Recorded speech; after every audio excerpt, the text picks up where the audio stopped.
হাজির, এই মর্মে একটা হাদিস শোনাই।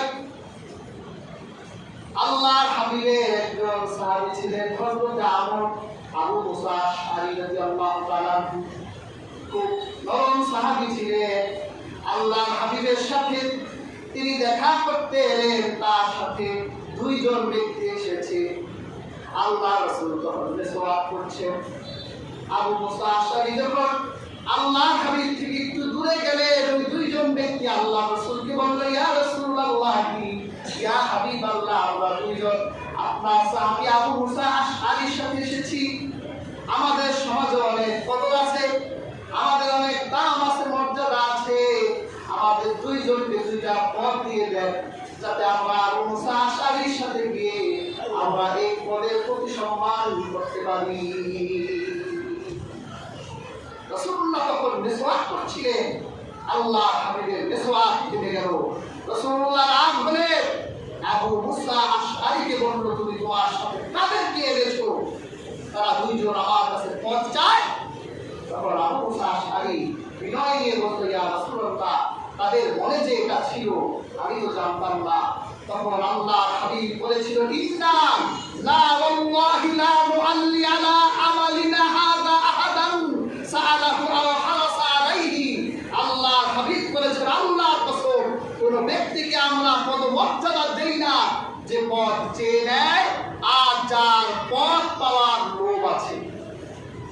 যিনি পদ পাওয়ার লোভ যার ভিতর আছে, অথবা যে মানুষের কাছে পদ চায়, আল্লাহ হাবিব বলেছে তাদেরকে আমি মুহাম্মদ রাসূলুল্লাহ কোনদিন পদ দিব না, কারণ তাদের ভিতরে লোভ আছে। তবে হাজির, যদি ইউসুফ আলাইহিস সালামের মতো হন, তাহলে চেয়ে নিলে চাওয়া যায়।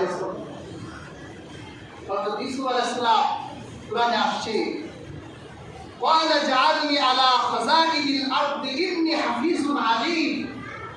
হযরত ইউসুফ আলাইহিস সালাম যখন রাজা স্বপ্ন দেখেছিল যে 7টা মোটা তাজা গরু কে 7টা জীবন গরু খেয়ে ফেলেছে, হযরত ইউসুফ আলাইহিস সালাম স্বপ্নের ব্যাখ্যা করলেন যে আগামী 7 বছর খুব ভালো ফসল হবে, এরপরে 7 বছর খুব দুর্ভিক্ষ হবে। তখন ইউসুফ আলাইহিস সালাম বলল, যদি আপনি আমাকে অর্থমন্ত্রী বানান তাহলে আমি এটা ম্যানেজ করতে পারবো, আমি এই ব্যাপারে রক্ষক এবং সুজ্ঞান রাখি।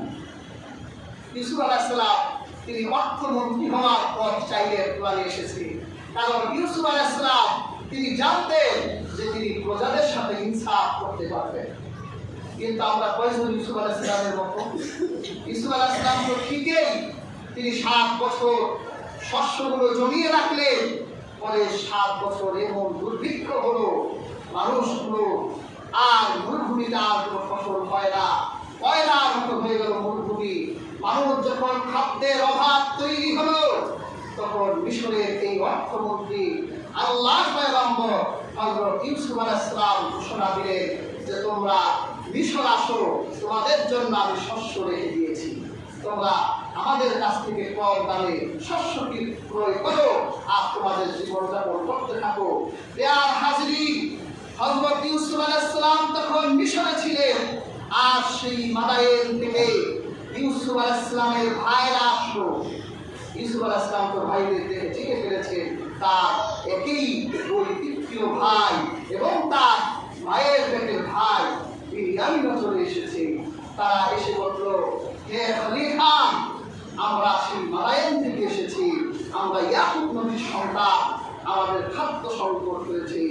হযরত ইউসুফ আলাইহিস সালাম নিজেদের ভাইদেরকেও স্বজন প্রীতি করে দামের চেয়ে একটু বেশি শস্য দেয় নাই। এত বছর পর আমার ভাইরা আসছে তো দিলাম, খুশি হয়ে আমাদেরকেও দিলাম। তিনি তার ভাইদের সাথে স্বজন প্রীতি করেন নাই, এই জন্য তিনি ইনসাফ করতে পারবেন বলেই তিনি অর্থ মন্ত্রণালয়ের দায়িত্ব নিজে চেয়ে নিয়েছিলেন। আল্লাহ কোরআন কারিমে সেই কথা উল্লেখ করেছেন।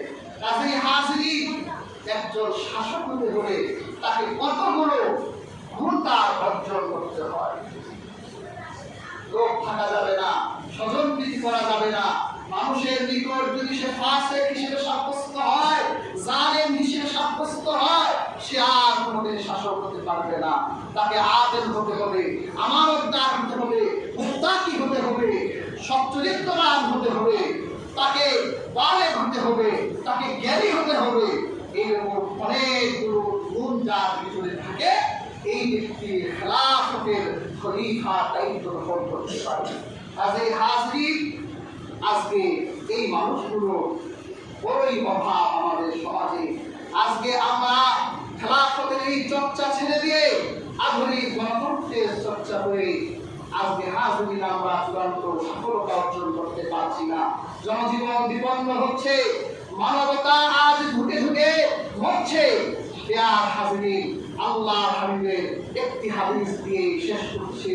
রাসূল পাক সাল্লাল্লাহু আলাইহি ওয়াসাল্লাম ভবিষ্যৎবাণী করে গেছে, শেষ জমানায় আবার পৃথিবীর প্রত্যেক মাটিতে আল্লাহ দ্বীন প্রতিষ্ঠিত হবে।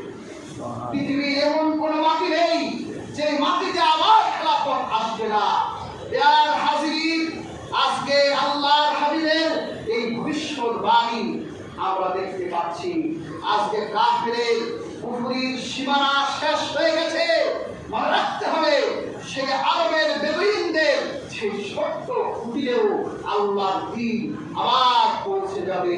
আল্লাহ সুবহানাহু ওয়া তাআলা আমাদের জন্য এমন শাসক আবার নির্ধারিত করে দিন। আল্লাহ আমাদের প্রত্যেককে সচ্চরিত্রবান, আমাদের প্রত্যেককে মুত্তাকি পরহেজগার হিসেবে কবুল করুন। সেই তৌফিক দান